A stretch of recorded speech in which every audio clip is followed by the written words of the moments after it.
Good morning, or depending on when you're watching this, good afternoon, good evening, or good night. My name's Ross, and as always told, out of Voice of Radio. So today we need to go and have a little bit of a look at some new cards that have gone and been officially revealed from Prismatic Evolutions. Prismatic Evolutions is shaping up to be a very, very fun set. We've had some cards revealed which we need to have a chat about, I think a lot of which we're expecting. But that doesn't mean they're not cool, and it doesn't mean they're not worth having a chat about. And I want to start off with what is probably going to end up being one of my favourite cards in the entire set. It's Gholdengo. Who doesn't love Gholdengo? I love Gholdengo. Gholdengo makes me happy. But of course, this is no ordinary Gholdengo. This is the Gholdengo Special Illustration Rare, and I think this is brilliant. And here's an interesting thing, right? Oh, also, it's kind of fun, and Pokemon do this a lot, where they've gone and done just a nice little social media post about, hey, it's a new year, what are your resolutions? Here's a Gholdengo. I really like it when they theme their reveals around particular events or times of the year or things like that. It just makes me happy, okay? But the interesting thing here is that, of course, we have a Gholdengo Special Illustration Rare. So I showed you the new Dragapult there a few days ago. And when I showed you Dragapult, one of the things I said that was nice and interesting about this is the fact that we had Dragapult back in Twilight Masquerade, but we never got a Special Illustration Rare. We got a full art, and that was the best that we got. So it was really fun for Pokemon to be able to turn around and be like, hey, this dude never got a Special Illustration Rare last time, let's fix this now. I love that they're doing that for some Pokemon. That is not the case with Gholdengo. Gholdengo came around in Paradox Rift, and we had a full art version of Gholdengo, as is standard. And we had a special, incidentally, I really like the full art of Gholdengo. Might be the best full art they've done. But then we also had a Special Illustration Rare, and it was actually an incredibly cool Special Illustration Rare, because of course it literally makes one picture when you pair it with the Gimmighoul Illustration Rare. And this isn't one of those thematically the same or any of that rubbish. No. This is literally one picture chopped in half. I love it. Well, now we've got another one, and I'm just putting it out there. This is the better one. I feel and I like the first one, don't get me wrong, and I like Gholdengo as a Pokemon. Gholdengo is cool. I feel very strongly that this is the best one out there. This is the better of the two Special Illustration Rares. I think they're brilliant and wonderful and lovely, and frankly, I'm a very big fan. And this is actually pretty important, because right now over in Japan, bearing in mind Japan are playing essentially in the Prismatic Evolutions format, they are playing with what is essentially that set legal but nothing else, i.e. where we are going to be the moment Prismatic Evolutions becomes legal, save a couple of promos here and there of course. And Gholdengo is still relevant. Now, we're talking like 4% of the meta. We're not talking about some big, gigantic best deck in the format or any of that. But I'm telling you that it is still a relevant card. It is a relevant deck. It is one that could absolutely go and make some waves in a tournament setting. And hey, look, now we got a fancy new Gholdengo with which to play. I adore this. By the way, if anyone's forgotten, Gholdengo's got the amazing coin bonus ability. Lets you draw a card once during your turn, but if it's active, you draw two. So it's got its own draw engine. And then for a single energy, you can discard any number of basic energy from your hand, and you deal 50 damage for each card you discarded in this way.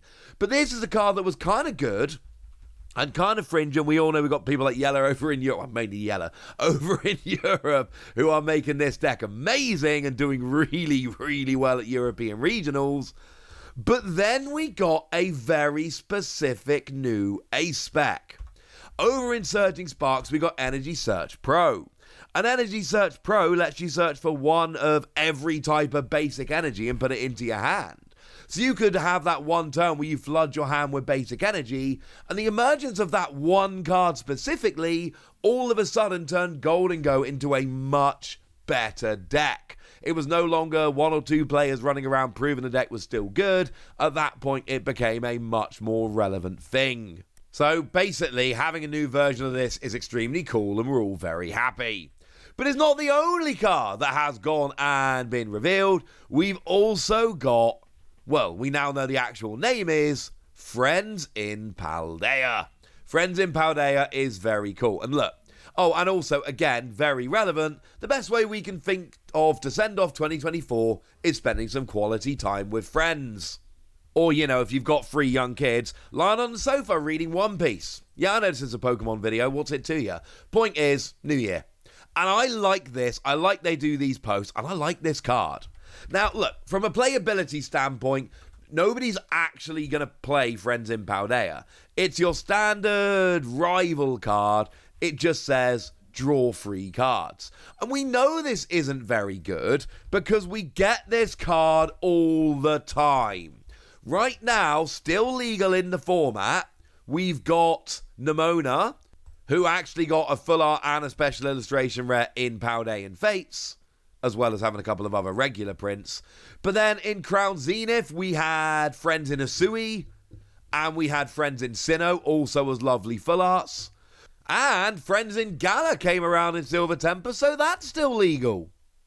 Only joking, that one's actually Regulation Mark E, so that one did go away last January.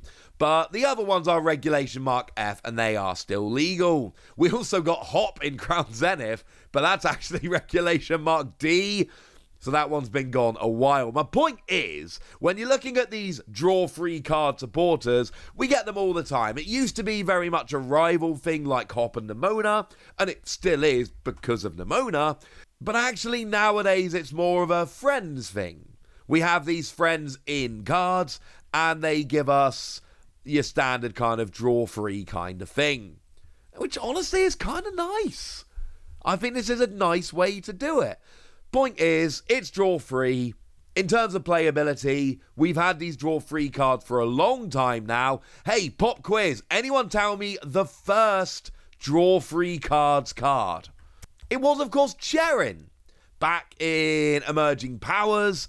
And, of course, what we're talking about here is, you know, the Gen 5 rival, because Gen 5 is when this came around. Although the print from Dark Explorers with Tepig sleeping on him, much better version of the card. Yes, I know there were multiple supporter cards before that let you draw 3 cards, but they all had something else going on. They weren't just a flat draw 3 cards. And if you want to go right back in the day, we can go back to base set, and Bill, who let you draw 2 cards, and was a trainer, which back then meant item, so you could use it and it wasn't your supporter, because there were no supporters back then, and that actually got turned into a supporter card that just drew 2 cards.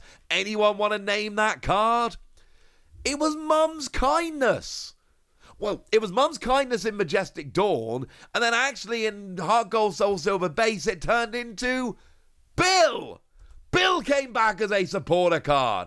There we go, nice little history lesson for you in the middle of this card reveal video. Point I'm making is, we've had these kind of cards for a while. They're not supposed to be playable cards. That has never been the point. They've never been cards with which you're playing.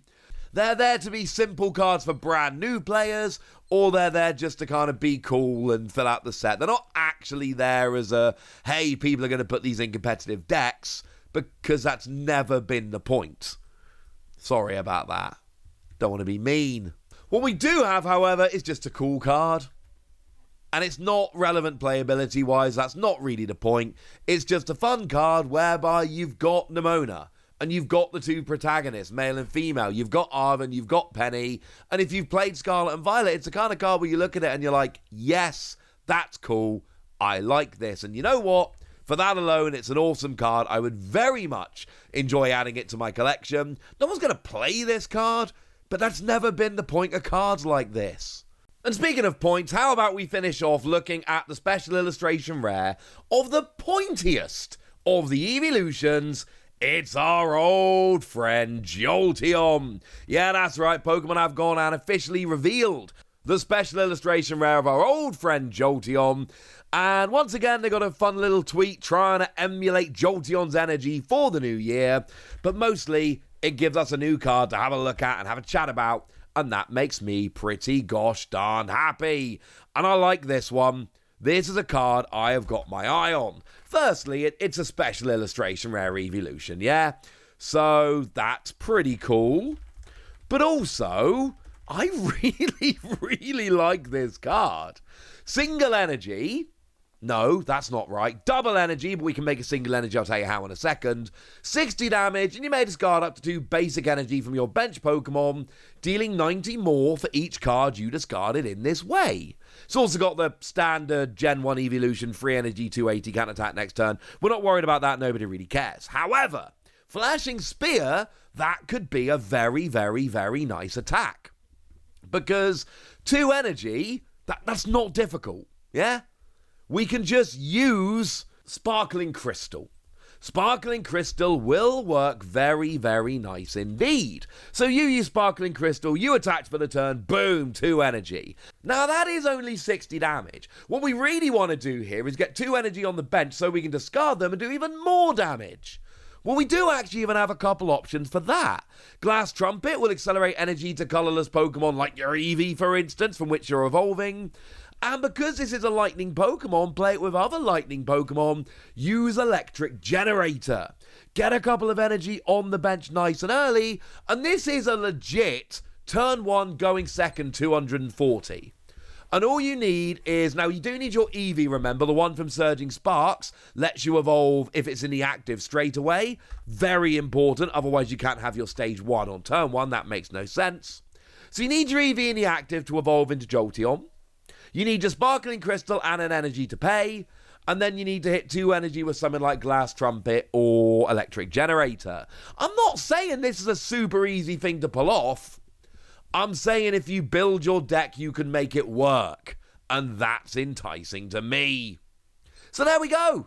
New cards. I'm excited. You should be excited, but now I want to hear from you guys. Tell me what you think about all of this. Tell me which of these cards you're excited about. Tell me anything you want to tell me in the comment section. Get us! Be nice. And then make sure you like this video, subscribe to this channel, follow me on Twitter at TheWasi. That's where we talk about Pokemon and a whole bunch of other card games. And please do consider checking out patreon.com/PTCG Radio, where you can support the channel, get some bonus podcasts and all kinds of fun things.